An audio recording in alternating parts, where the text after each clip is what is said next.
itu sudah bertahun-tahun sejak kelas 1 sampai SMP kelas 1 dia mengalami glaucoma dan tidak pernah turun sekitar 29 sampai 30. Dan itu mengalami pusing, setiap bulan itu hampir tidak masuk sekolah. Sampai 3 atau 4 kali sering tidak masuk sekolah. Itu pusing, pasti izin. Setiap pusing pasti izin, sampai gurunya itu pusing. Gimana ya ini Bu, anaknya gimana ini kalau ketinggalan pelajaran. Dan saya kan waktu itu memang kita berobat di dokter ya. Dokter menyarankan untuk operasi di kelas, waktu itu di kelas 2. Saya pikir-pikir dan saya tidak langsung mengambil keputusan karena operasi itu tidak mudah, operasi mata. Karena saya waktu itu tanya ke dokter, dok kalau misalkan operasi efeknya itu nanti glaukomanya bisa sembuh atau gimana? Dokter bilang tidak menjamin.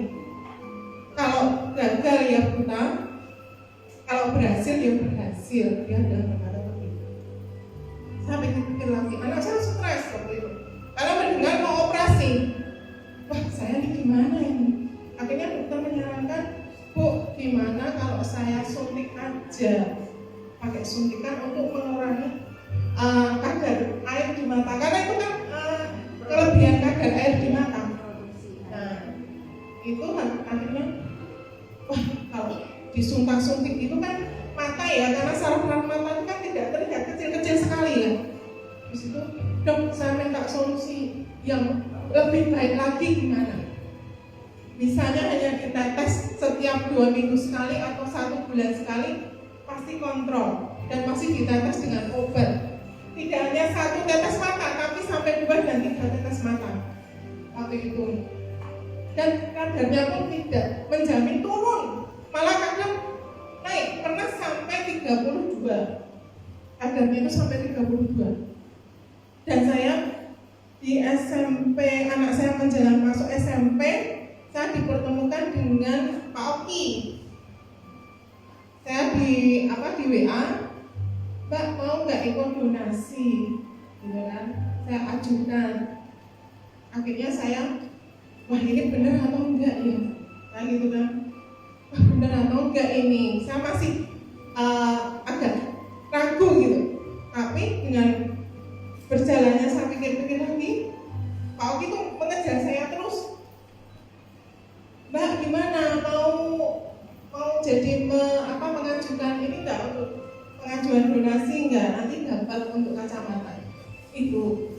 Ini saya berpikir lagi, dengan adanya keyakinan saya menyerahkan surat dokter dan lain-lain yang seperti pengajuan tadi ya.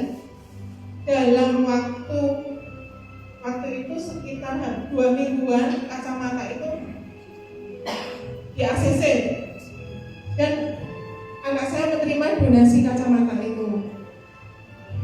Anak saya memakai sekitar hanya 4 minggu, kan mau kontrol lagi di waktu yang tepat, waktu itu 4 minggu juga. Saya kaget sendiri waktu saya datang ke dokter hijab dan kontrol itu. Waktu itu dokter menyatakan begini, malah dokter itu tanya ke saya, Mbak, ini periksa udah berobat kemana ya? Kan saya kan berobatnya di sini terus dok, saya nggak berobat kemana-mana. Ini kok kadarnya kok turun ya, gitu kan? Kok turun menjadi sekitar 20-21, dan ini kok julingnya ya tadinya itu 80 sampai 90 turun menjadi 50% hanya dalam waktu 4 minggu.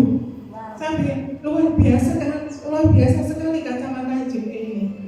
Itu pengalaman dari anak saya, dan sekarang anak saya kalau dibawa ke rumah sakit nggak mau karena dia sudah yakin pakai kacamata itu dan nggak pernah pusing, dan sudah kalau pegang HP itu dia pakai kacamata itu bisa berjam-jam, nggak pernah ngeluh pusing, nggak pernah ngeluh mata